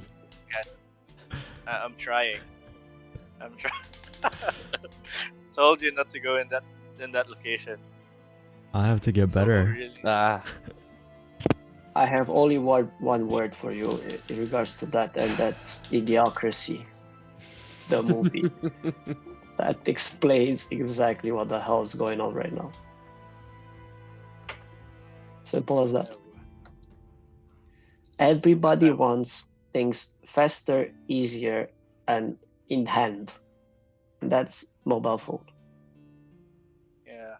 I wish the games are like the PlayStation era, wherein you get really good titles, but you don't have to like play competitively, like how it was when we were kids, right? Unlike now, you will have to pay for something. To indie gaming, pixel art indie gaming still has that. Yeah. I'm still with the game Dead Cells. Are you familiar with that? Oh my god, I love that game. It's one of my Yeah, favorites. I really love that game. I have been playing it for hours. I've even bought it on Steam and on my phone. And I keep buying DLCs because I really think it's a really, really good game. And now they're doing like It's a an incredible collaboration game. with Castlevania, which is also one Really? of my favorite games. Yeah, and I'm really happy about it. Okay. I can't wait for its release. You need to ping me when Those it comes out. I have to play it. yeah, Let me know. I it's really, really have to play it. I made me really curious. But yeah, indie development has come up with some very, very cool games lately. You just have to ignore the fact that AAA games are not what they used to be. And yeah. There's yeah, a meme. There is a meme running right now. Where it's Maiev, saying, help! like on the meme, it says that whenever like a AAA game is released with poor optimization, you know that guy that slaps a tape on the leaking water tank. yeah. It was, and then what's indicated there is like use a 4070 or 4080, and then use what do you call it, DLSS. Panda, how are you gonna kill Kismet? can we just go on to the next round? This is, man, I feel like Eki now. This is actually infuriating. It is such Be a right struggle, man. Oh my god. Alright. So did I disable Battle Royale?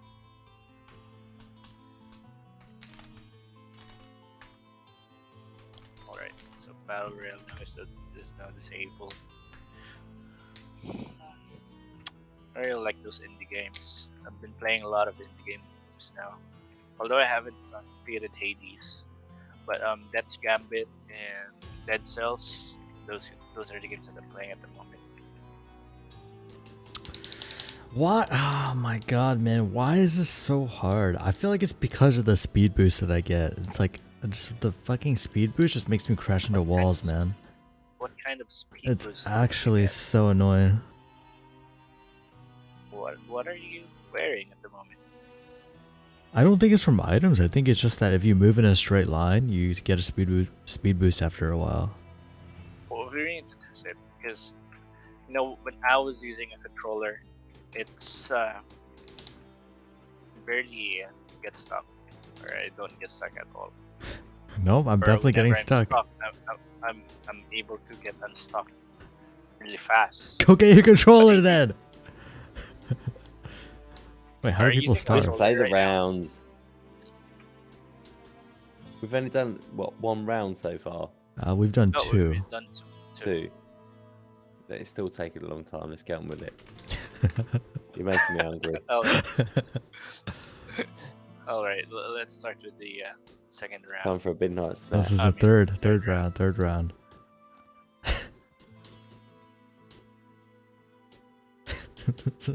Oh no, I'm stuck. Come on. You're not even in the island. How are you stuck? He was stuck in the island. I'm stuck in the island.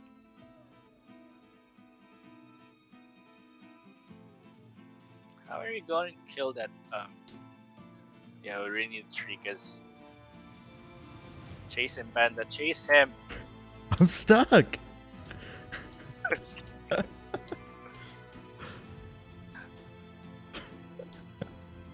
I don't know what's happened. I used to be really good at Evo. Or I don't know. Okay, Smith has Dude, Yeah, I've been game. stuck like almost the entire round, Come on, man. Panda, you should be able to kill him. You only have 60 ping. You don't have any excuse. What do you mean?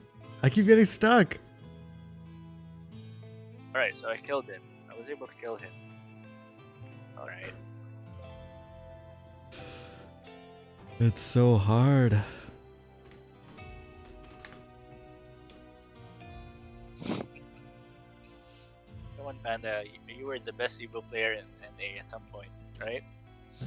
I didn't have a random speed boost before. It's literally the speed boost. It makes navigating so hard because like you're moving at very varying speeds, you know? If I was moving at the same consistent speed, okay, fine, I can do it, but Why did I forget my speed that? varies. Like see right now I can do it no problem because my speed isn't going up, but when the round starts and I get the speed boost from moving in a straight line, it makes it very difficult. Yeah, that's fair.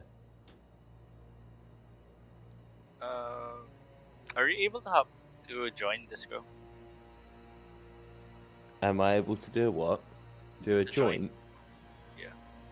I can always do some joints. Oh, join the game. No, join the game. Oh, I can join the game as well. I can do that. Why does it say on my screen that we only have like 1, 2, 4 players? I can see Disco. Are you able to see Disco on the I'm in. I'm just chilling it with Sassy and Chaos Smith over here. Yeah, we're ready to get started, Maiev. starting now?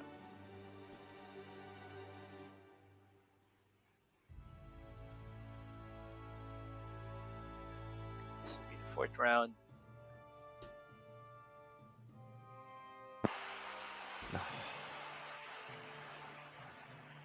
I'm out already. Oh, so Lib Tekken can get in. I think that's why you were possibly feeling a low player count. Yeah. Oh my god, I didn't get him there. How are you gonna kill him? I got him. Oh. There we go. I've navigated the islands. Well, I feel like I'm just targeting. I feel like I'm just targeting Chaos though. Poor guy. It was just because I want to practice navigating the islands. Well, there goes Natron. So is that just Sassy Sassy Boy? Sassy left? boy yet again. Okay. Yeah, no need to kill Sass Boy. How Lip about Tekken is asking if only Panda has the boost. No, I don't think so. I'm pretty sure everybody has the boost, or maybe all the big dragons have the boost. I don't think you get it as a little dragon right now because it's like you have to be. I think the way that Oh, works is you have to be that's all. damaging somebody to get the boost. Yeah, Like when you're have sucking you them. got a boost on damage then? Have you got some items that have that Or effect or Boost something? after I Ah, guess is the kill. question. I guess I Do we do. have I a mean, is mechanic with that an item effect? I thought it was just a I pandemonium can't thing. remember all the effects Yeah, that we I have. believe there 'cause is there's like a a few. boost on kill. No, but it's Okay. not. I'm Yeah, not. that's It's what not. I It's was not. I'm not thinking. killing them. I'm not getting it on kill. I'm just getting it when I'm like close to them for a Or- while. You know what I mean? When you're close to someone for a while, you mean like killing someone? No. Because you fly close to damaging them them? to eat them, No, didn't you? I don't even think I'm damaging them. I'm just like relatively close. You know?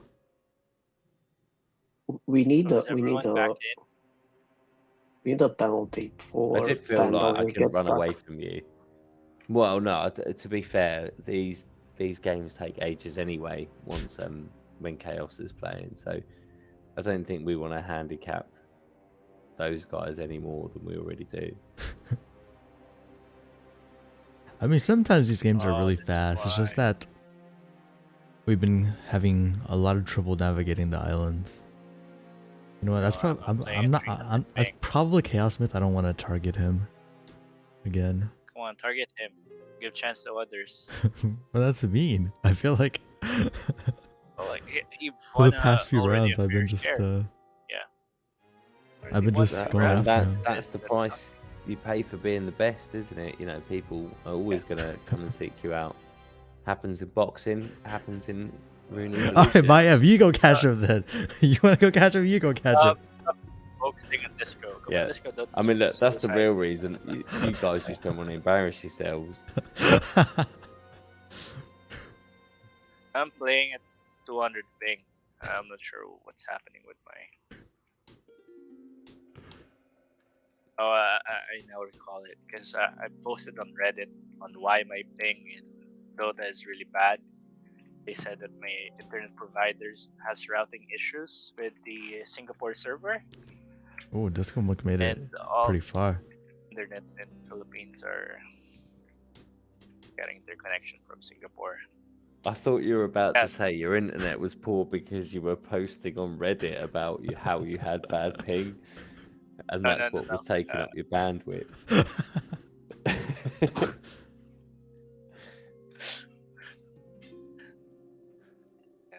Routing issues with my ISP. Okay, Maiev, can you come over here and just stand in like one of the fucking holes No, so that he doesn't have that just, up, so you block him off like announce him as a winner.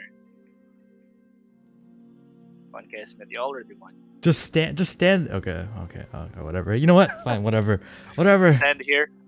Yeah, if you just stand there, I feel like you like cut off like most of his escape options, you know?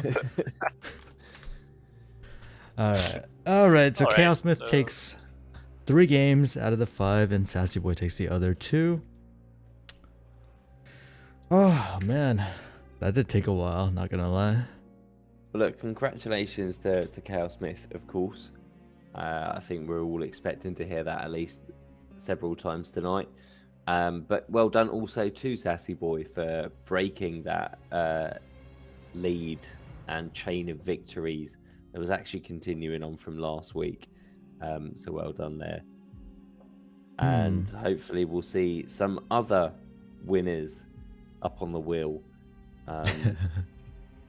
Just it'd be nice to get a handful of names up there rather than the 2 or 3. Okay, so Maiev, if we're gonna be crafting anything that uses Zod, I do need 8 more Zod on the account. But what are we gonna craft? What should we craft, guys? What are we doing today? I think we talked about crafting some Windfall. More Windfall? We know that is a tricky one to get some really good rolls on. So seeing as we've got some regulars watching the stream, feels like a good time to try and keep re-rolling those items. Hopefully we can get them some decent ones out there. I think we have we seen one I'm purple. fine. I think we might have seen an epic. maybe some time ago, but it'd be nice to get a dish of more out by all means. Yeah, I'm fine with us crafting Windfall because we already got like 2 epics from crafting it, right? Mhm. One from last stream and one that I've won last year. I got the 96%. Sure.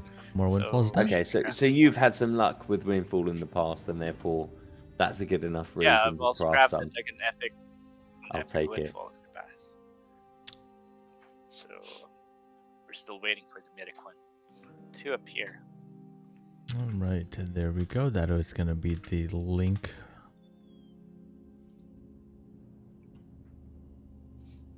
So, And Disco, what are you gonna get for? What food are you gonna get? I don't know. Well, it's already like 1:45 in the morning. I have had dinner. I've had a couple of snacks. I'm really tempted by some like ramen, Oh, just some instant noodles. do you guys have IHOP or Denny's there? No, Okay. no, I'm thinking like a packet of super noodles, we have like Panda. noodles with a sachet of flavorings. Just stick it in the pan for like 3 minutes, and that'll Wait, do. you cook your ramen in a pan? What else you gonna cook it in? What? How'd you cook it? In the pan. What? You cook ramen in a Yeah. pan too? Stove. Well, how else you gonna cook it? I thought you put it in like a pot at least, like with water. Pot? You what? Well, like a pan.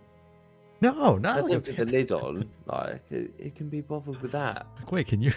Oh yeah. Interesting. You'll take it off to stir it then, haven't Yeah, you? you could cook at least one ramen on the pan, right? Can you? Okay. You'd be able to cook one, right? I'm not cooking a single strand of noodle. Yeah. Yeah, it's you could cook it. It's How many hobs do not you think the I've usual-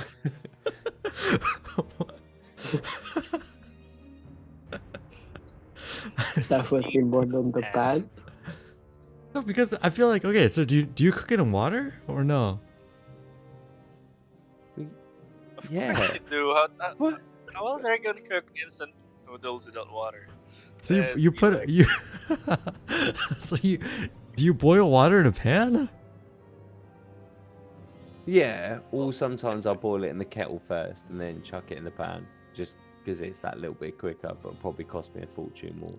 But it shaves about, I don't know, 2 minutes off the time. It's well worth it. Well, how can you? I'm just very. I don't understand, Panda. I knew you were bad enough like eating food, but even cooking it, you don't. Dude, You because don't even know how to I feel like cook. if you put water in a pan, it'll just spill. What? No? What kind of That, pans do you the have? whole, Vince? the Panda whole has a small purpose and pan. design of a pan. Panda has so a you pan can cook that water in is it. flat. Are you talking about like a frying pan? Because I'm definitely. I think we're. I all don't know. referring I use to, a like, pot whenever I a make pan. ramen. I don't know about you guys, but I don't know. Unless this goes pan is this big.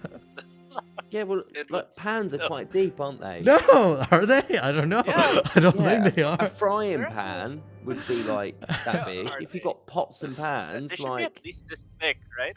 For it to be able to cook yeah, ramen. I would, yeah, something like that. You know, depending on how many noodles you're cooking. 'Cause you're not That's a frying it, you're wok. boiling it, aren't you? Like maybe So again, okay, well, a That's- wok. Why that's a wouldn't you wok. cook A your- wok, why maybe wouldn't you could cook do your a noodles wok. in water?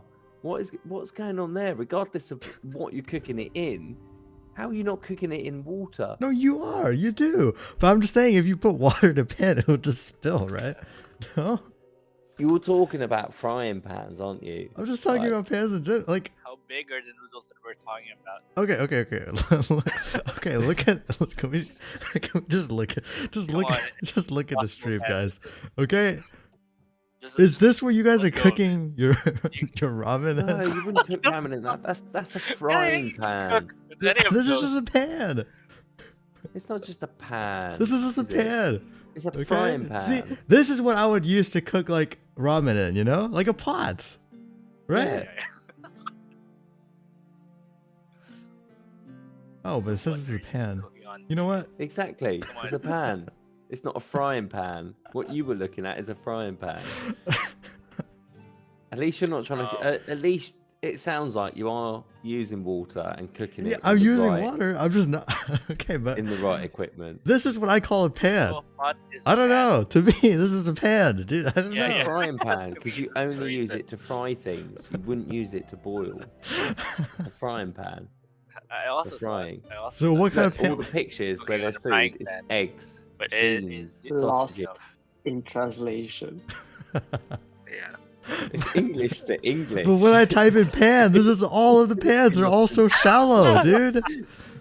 There's no deep pans. Come on, Panda, you could cook. You could still cook ramen on those kinds of pan.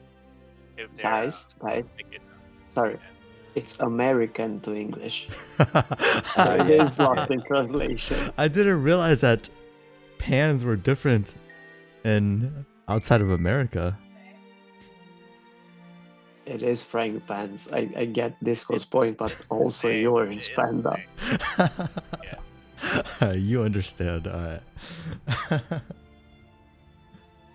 Okay, so I would assuming that Disco was using like a frying fan that is like high enough so that the water would not spill. that was my assumption. okay, so you thought the same thing as me. Can. Yeah, I thought the same thing. But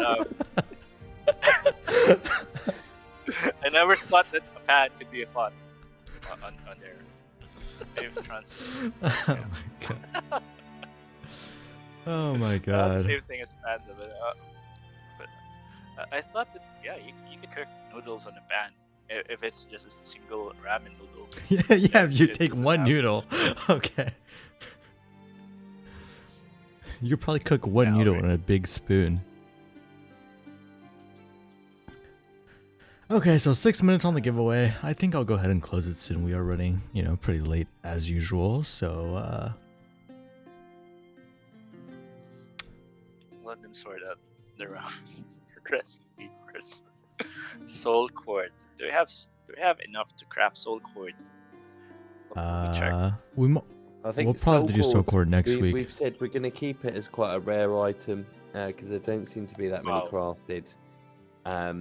All right. Due to the change in emission rates going on to these rarer runes, Yeah, and that we being could do soul cord. involved in the soul cord recipe Yeah. as well, we're keeping that as a kind of special. Yeah, as you can see, LibTekkens just pointed out, there's only 77 minted so far.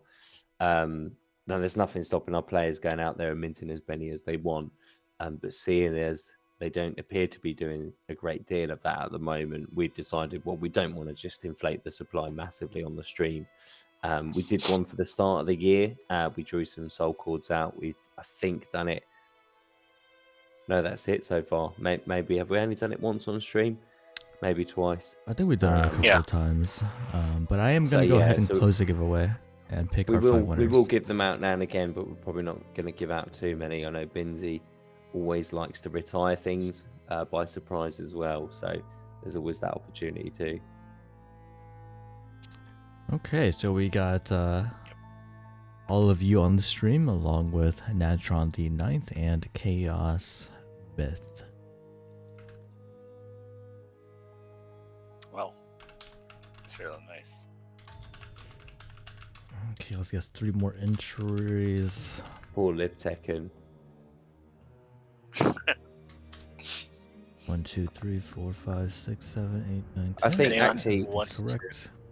actually, Panda, I will say, I know we talked about doing this in the past, whereby we would nominate someone for being active and get them on the wheel. I'm just scrolling up through the chat for the stream tonight, and actually, it has pretty much been all LibTekken. I would feel Yeah. incredibly bad if they weren't on the wheel and in for this draw. Now, whether you want to boot me off and chuck them in my place, or whether you want to just add them on, How does on Adam on? top, that's entirely up to you. Just add But it. I add do him think up. they deserve to be there Yeah, tonight. how does Adam I'm on? sure, just add him. You know what? in. He will be the blank Add it up. space. We have a blank space on here for some reason, so he can be the blank space. It was meant to be. Wait, 1, It 2, was 3, waiting for 4, Liv 5, Tekken's 6, name. 7, 8, 9, 10. Okay, yeah, we already have 10. I don't know why there's a blank space, so here we go. Yeah. No need to give out chaos.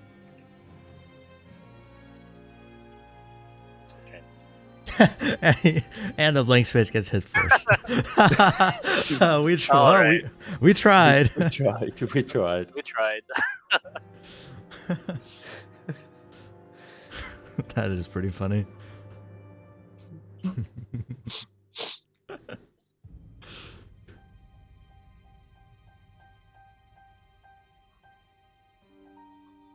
What are you gonna eat, Maiev? I just ate some seaweed snacks and then some. Is that all? Are you not gonna get What do breakfast? you call it? What did I eat? It's the lychee carbonated drink, no sugar, and I had mango yogurt.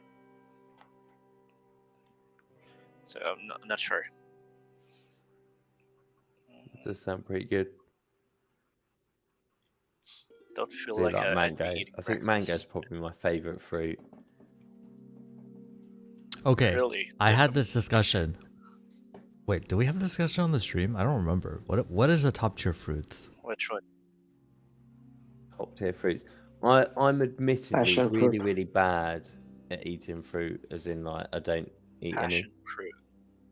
because it's just like chocolate and stuff like that and sweets. Oh, I really don't like But passion fruit. It looks. passion fruit's nice. Mango's nice. What is your favorite? Ooh. Wait, who said mango? Was it you, Disco, or Maiev? Yeah, mango. Let's go. For you, for you, it's mango. What about you, Maiev? What's your favorite fruit? A melon. A honeydew melon. Honeydew. Okay. Interesting. Okay, so Like the green it's- melons, right? There's two variants of it. There's like a yellow honeydew melon, which is crispy, and I don't like that. And then there's a white honeydew melon, which is my favorite. Also has a Okay. green flesh, but Are you you like not water? thinking of cantaloupes? it's not. Isn't the orange one cantaloupe? Yeah, cantaloupes are orange. Well, there's honeydew melon is the green ones, right? It's the green cantaloupe. I don't know because you said that there was like two, right? But I'm thinking, are you talking about There's cantaloupes? two variants of honeydew melons. No, I'm talking about honeydew melon. Okay, so there is an There's orange like honeydew. A honey. Yeah, an orange honeydew. I'm talking about the skin, not the flesh. Both of their ends are green, but Okay. the outside skin is like yellow for the crispy one, and my favorite one is the white one. I see. Okay, so for me, I'm pretty conflicted. My favorite fruit is either lychee or it's tomato, and I don't know which one. Lychee. Lychee is so good, hang right? on, when you're I talking also- about I right, also like so I cheese. know tomatoes are technically a fruit. You wouldn't consider them in that conversation. Right. Like, Well, No. Yeah. kind of, but like I really like tomatoes. I could eat tomatoes on anything. Like a burger without tomatoes is like kind of sad to me, you know. And like ketchup is Yeah, actually so yeah. good. Like I like so Well, many yeah, things with with orange tomatoes. juice. I think that's the point, isn't their it? own. Like you eat them in so many savoury situations, you can't really discuss them with fruits. Yeah. Even though it's technically a fruit, it counts as a vegetable, really. When you're talking about cooking and ingredients and like grouping things together, you'd chuck it in with ingredients rather than fruits, I guess, wouldn't you? Yeah, but that's why I'm saying I'm conflicted, right? Because like I feel like I like tomatoes like on so many things, but it's like not really like I wouldn't just like grab a tomato and bite it. That'd be kind of weird. Yeah, I don't know. Lychee, though. I think cherry tomatoes, they're quite sweet, I guess, but I still wouldn't consider it a fruit. Yeah, no. Yeah. All right, so I really like lychees. We have tons of desserts here, like lychee jellies. yeah, lychee lychee jelly is really sauce. good. Our top 3 placing Favorite. players on the wheel. Who was it? It was Sassy Boy, Chaos Smith, and I believe Discomonk. So let's see Let's go. what we Are you get. familiar with apple mangoes?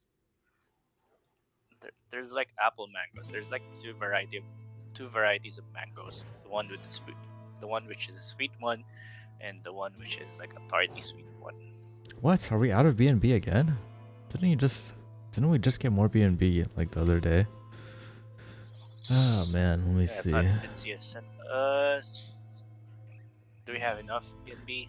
It does not look like it. Let me see how much we need. Well, I could have sworn it was just last stream that we got sent more B&B. I believe so too. Well, anyway, I'll just. I hope you didn't recall approve us it. 0.49 BNB transaction. Yeah, well, it looks like we do need No, I we do did need not. some more B&B. Did I? We What? don't have 0.49. No, that's too big. No, that's usually a failing transaction for that amount. We need about 0.04, I believe. I'll just add like how much. There you go. I'll just bought B&B. Forgot to ask Binzi, but anyway.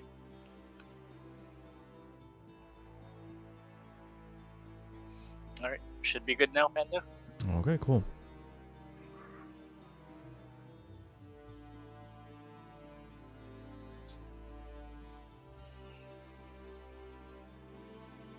Do you like kiwis, Panda? Kiwis are okay too. Eh, They're nice. I'm like Like kind of kiwi. impartial. I don't particularly like it. I don't particularly hate it. I think my next top fruit would probably be strawberries. You really like fruits Yeah, that aren't strawberries are fruit. good. I just Okay, you bought, can't like, tell me 2 strawberry is kilograms. not a fruit. There's no way you're telling me strawberry is not a fruit. Again, you'd put them in and categorize them with like What? berries, No. wouldn't you? I mean, berries are fruits. What do you mean? Very fruit. Berries are berries. They're not What fruit. do you mean? Berries are fruits. Oh my god. Those are berries. What? So are you gonna? So is a watermelon not a fruit, or do you categorize it as a melon? I've never heard anyone, when asked, what's your favourite fruit? Name tomatoes and strawberries. You've never heard someone say that strawberries are the two favorite most fruits? Non-fruits. Okay, tomatoes I can get, but strawberries? Strawberries? Yeah. They're berries. You know that Disco said berries? Here we call them forest fruits. So they're like a separate type of fruits. It's literally fruit Okay. still, though. Come on, guys. Come on. It is fruit, yeah. Yeah.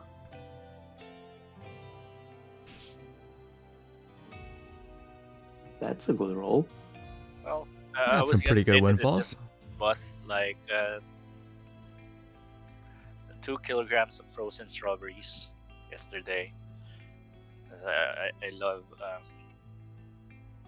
blending them. Oh, what, like smoothies and things Bananas. like that. Yeah.